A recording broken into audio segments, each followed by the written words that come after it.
सेंधा और काले नमक से जो जो पोषकता मिलती है, इसी की कमी होने पर पैरालिसिस आता है। हाँ, ध्यान दीजिएगा मेरी बात। शरीर में सेंधा और काला नमक से जो पोषकता मिलती है, उसी की कमी होने पर पैरालिसिस आता है। शरीर में काला और सेंधा नमक मिलने से जो पोषकता मिलती है, उसी की कमी से ब्रेन हेमरेज भी होता है। मेरे गुरु, जिनका नाम था श्री धर्मपाल, अभी वो स्वर्गवासी हैं, एक बार उनके शरीर में ऐसा हुआ, जो पोषकता मिलनी चाहिए थी नमक से, सेंधा और काला, वो कमी हुई, उनको पैरालिसिस का अटैक हो गया। उनकी आवाज चली गई, पूरी आवाज चली गई, वो कुछ बात ही नहीं कर सकते। और मेरी आंखों के सामने मेरे गुरु का ऐसा हाल था। मैं क्या करूं? भयंकर अटैक था, बड़ा अटैक था पैरालिसिस का, हाथ पैर तो चले गए, आवाज भी चली गई, ब्रेन भी काफी इफेक्ट हुआ, प्रभावित हुआ। मैं उनको ले गया हॉस्पिटल में, एडमिट करवाया। हॉस्पिटल वालों ने हाथ उठा दिए, हमारे पास दवा नहीं, हम क्या कर सकते हैं? तो उन्होंने मेरे गुरु के हाथ पांव बांध दिए। वो कहते हमारे इलाज का तरीका यही है, एलोपैथी जिसको हम सबसे ज्यादा भरोसा करते हैं, उनके इलाज का तरीका कि पैरालिसिस पेशेंट का हाथ पैर हिलता रहता है ना, उसके कंट्रोल के बाद, तो उसको पकड़ने के लिए बांध दिए। अब मेरे गुरु छटपटाए, परेशान, तो मैं उनको हॉस्पिटल से ले आया। और मेरे इस निर्णय की बहुत आलोचना हुई, मेरे सहयोगियों ने बहुत आलोचना की, आप क्या कर रहे हैं, मार डालेंगे, ऐसा हो जाएगा, इतने बड़े हॉस्पिटल में से निकाल के आप उनको घर ला रहे हैं। मैंने कहा इनके पास इलाज ही नहीं है, तो डॉक्टर अपने मुंह से कह रहा है मेरे पास इलाज नहीं। राजी भाई, आप तो जानते हो होम्योपैथी, आप तो जानते हो आयुर्वेद, आप लोग क्यों नहीं करते? तो हम निकाल लाए उनको, और मैंने कुछ नहीं किया। आपको जानकारी देना चाहता हूं, और आज ये शायद मैं पब्लिकली बता रहा हूं, मेरे गुरु के लिए कुछ नहीं किया। मैंने अंदाजा लगाया कि शायद इनके शरीर में नमक से मिलने वाली पोषकता की कमी है, इसके कारण ये अटैक आया हो। 99% केस में अटैक इसी कारण से आता भी है, तो शायद ऐसा हुआ हो। और मैंने ध्यान किया तो वो नमक वही खाते थे, समुद्र के पानी वाला। तो मैंने उनको होम्योपैथी की एक ऐसी दवा चुनकर दी जो सेंधा नमक और काले नमक की पोषकता को बढ़ाने वाली।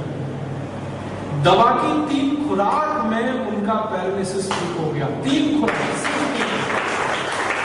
सवेरे एक खुराक दी, दोपहर को एक दी, शाम को एक खुराक दी, अगले दिन तो वो चलने लगे। जो पूरी तरह से बेड रिडन थे, बिस्तर पे थे, हाथ पैर बिल्कुल छूट गए थे, दिमाग और बॉडी का कनेक्शन टूट गया था, आवाज बिल्कुल चली गई थी, वॉइस पूरी तरह से लॉस हो गया था। सवेरे अगले दिन 3 दवा, 3 खुराक सुबह दोपहर शाम की लेके अगले दिन सवेरे मैंने देखा कि वो अपने से घिसटते घिसटते बाथरूम जा रहे। और 3 खुराक के बाद चौथी दी नहीं मैंने, 2 दिन के बाद उनकी आवाज वापस आई, और 4-5 दिन में बॉडी के सारे फंक्शन नॉर्मल हुए। और 10 दिन के बाद जिसने भी उनको देखा वो यही कहता था, धर्मपाल जी मुझे नहीं लगता आपको कोई अटैक आया। जो भी देखे वो ये कि हमें नहीं लगता था कि कोई अटैक आया। माने इतनी नॉर्मल हो गई सारी कंडीशन।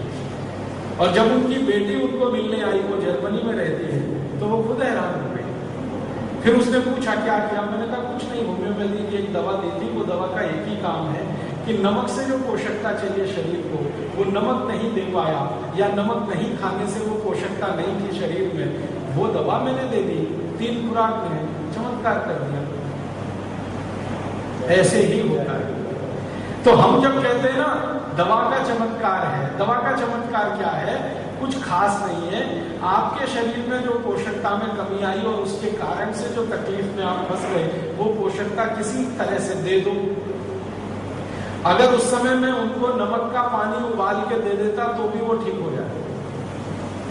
मैं दवा नहीं देता, सेंधा नमक लेके, काला नमक लेके पानी में डालता, पानी को उबालता और वो 1-1 चम्मच पानी पिलाता तो भी ठीक हो जाते। लेकिन मुंह उनका खुलने की स्थिति में नहीं था, तो पानी जाए कैसे? इसलिए दवा देनी, नहीं तो वो वैसे भी ठीक है।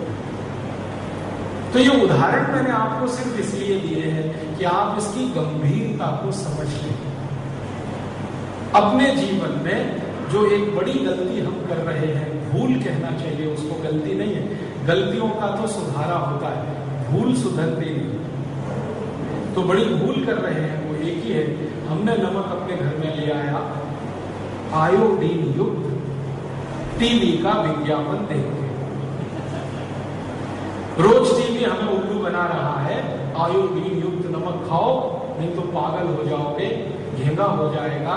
मैं देश में 12 साल से घूम रहा हूं, कोई एक पेशेंट मुझे मिले जिसने आयोडीन युक्त नमक नहीं खाया और उसको घेंगा हुआ हो, मिला नहीं आज तक। सरकार को बार बार मैं कहता हूं, भाई मुझे दे दो, फोकट में ठीक करूंगा।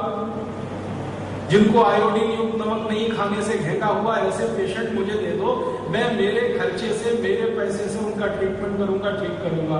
एक भी मरीज सरकार मुझे नहीं दे पाई। मैंने सरकार से लिस्ट मांगी कि दे दो मुझे एक सूची, किस किस गांव में कौन कौन आदमी है जिसको आयोडीन युक्त नमक नहीं खाने से घेंगा हुआ, आज तक सूची नहीं आई। हाँ, भारत में जम्मू कश्मीर, हिमाचल प्रदेश और उत्तरांचल, ये पहाड़ के कुछ राज्य हैं, वहां जरूर मैंने कुछ मरीज देखे हैं जिनको आयोडीन की कमी से घेंगे की समस्या है। आप ध्यान से सुनिएगा इस बात।